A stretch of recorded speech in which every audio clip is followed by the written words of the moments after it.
Hey model kit builders, so my air compressor had a moisture trap problem, so I thought it might be a good idea for me to have a second backup. And this is not nearly as elaborate as my other one. Granted, my other one is just a cheap AliExpress one, much like this. So let's take a look though. I have an experience with a similar one like this. It's just black with a red button, and that works fine. But I have that one in a different country, so I can't review it here. Alright, well this one is white and it has a black on-off switch. It's a rocker switch. The red one, the black and red, has a push button. This one comes with an airbrush, which is nice as well. There's a moisture trap filter here, a little dropper, a spanner, and then a power adapter, most likely for any country. So that's all straightforward stuff, very simple. Yeah, if you've never airbrushed before, it tells you how to do so, but I've airbrushed a lot, so no big deal for me. So, and there's plenty of great YouTube videos on airbrushing. That's an adapter. This is the paintbrush holder. So the paintbrush itself, it's decent quality. I have one very similar to this. They all look the same actually. I never use these caps. That's to keep paint from spilling out, but I never even bother using those. We'll obviously test all this stuff, but I never even use this back end either, because you have to constantly undo this and clean out the needle here. So this needle, that's probably a 0.3. I'm not sure if the instructions said that. Okay, so got a little protector here, and then you can unscrew this. You do this very often as well and clean off this tip when it gets clogged with paint. And this never actually clogs too much, but you take some acetone and a Q-tip and you clean that out there. So it's pretty straightforward actually. Looks like the one I have right now. So it's good to have a backup. Let's see, compressor here. There's more documentation in the bottom. So it comes with pretty decent foam. You know, I use this to ship stuff on eBay. That closed cell foam. What is this about? That's funny, I thought that's what the other piece of paper was for. I see, this is the manual for the compressor itself.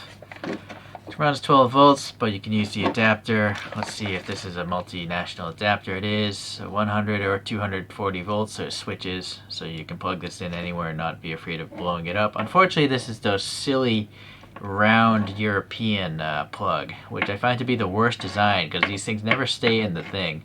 I much prefer the blade plugs, but oh well. I might swap out to a different 12 volts. So max PSI is 30. That's supposed to be okay. A lot of people run 20. Okay, so that's pretty straightforward. Let's see.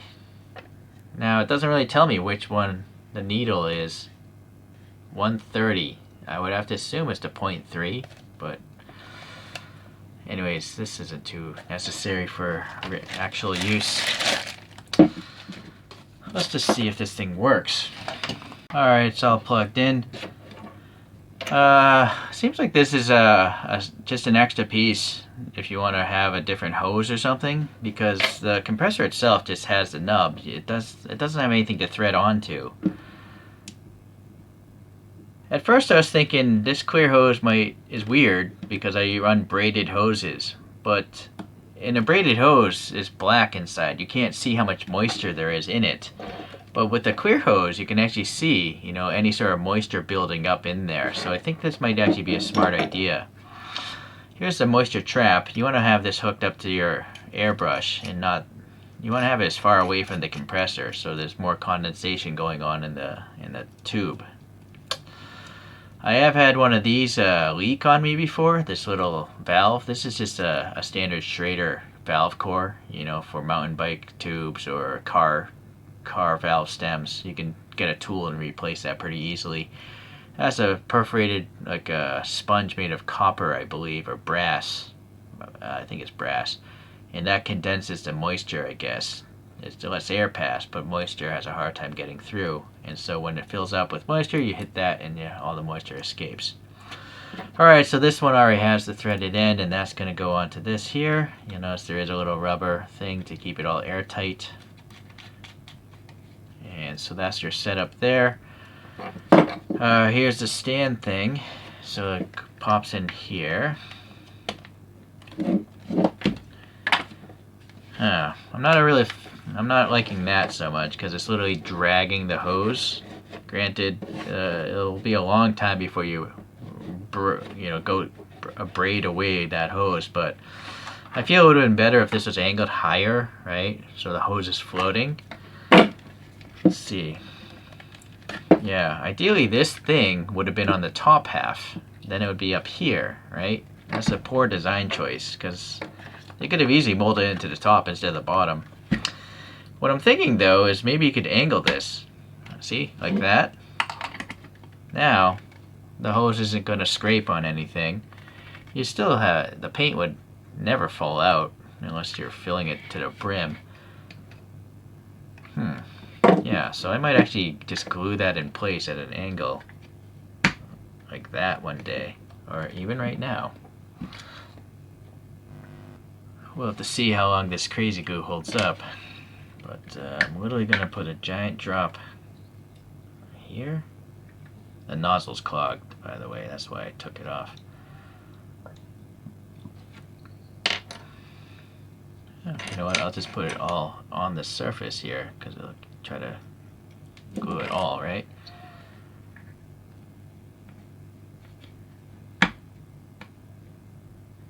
Alright, we'll have to see if that works, if that sticks. Otherwise I'll have to use some epoxy or polymorph or something like that. But now, yeah, there's no way that's gonna abrade, right? You can obviously adjust it. You could probably cut away a part of that plastic and, you know, push it in a little more, but I'm okay with this. So I am going to paint something later, I just don't know what, so that's going to come later on. But right now we can test with some water. So a squeeze thing of water. Turn it on. It's pretty quiet. It's at the low setting. I'm not sure if you're going to be able to see this, but... Oh, there it goes. So, kind of a small mist, of course.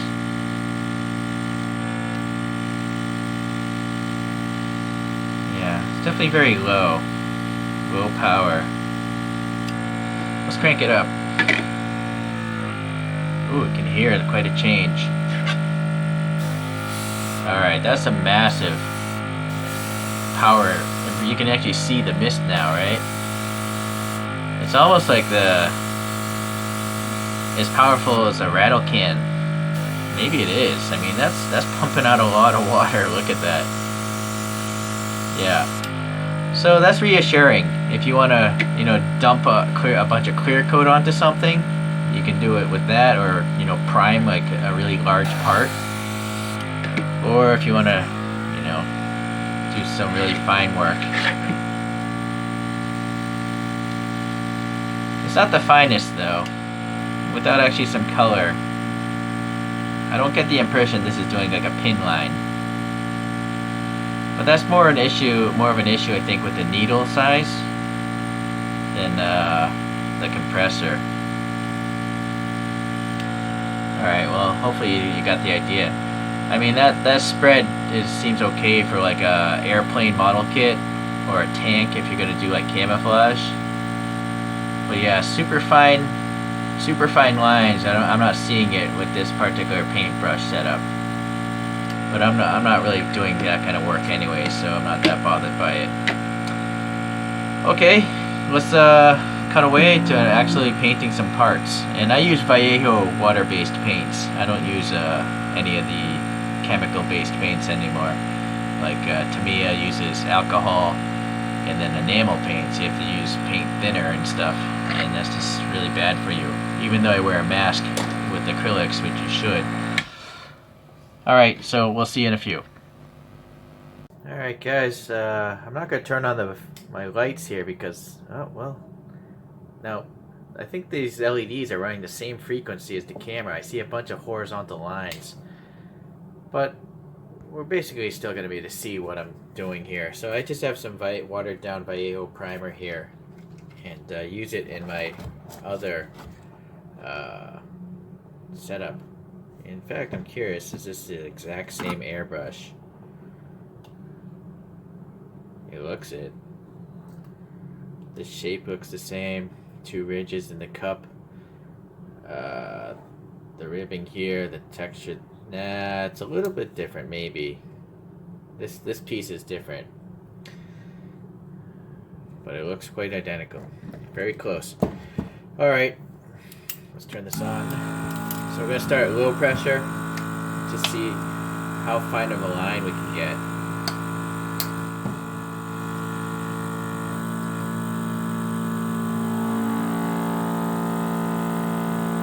That is not very fine. Well, if you get really close,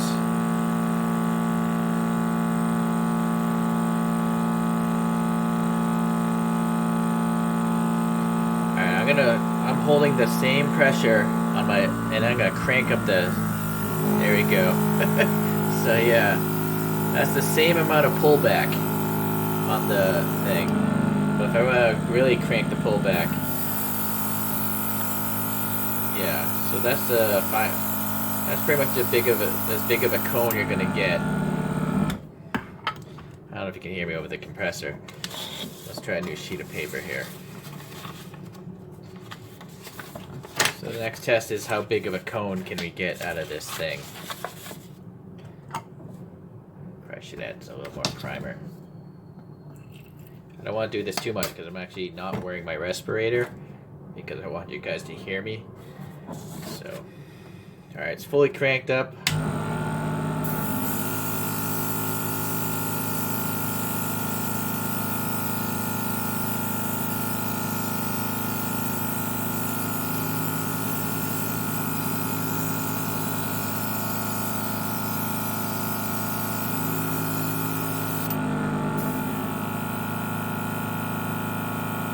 This is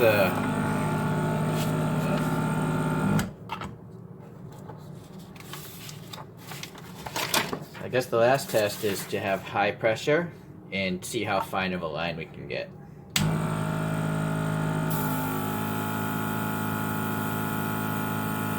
Oh yeah, so that's the way to do it if you want.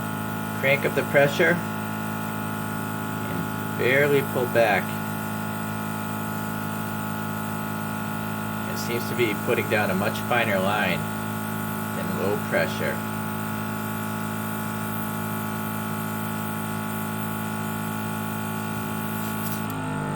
Okay.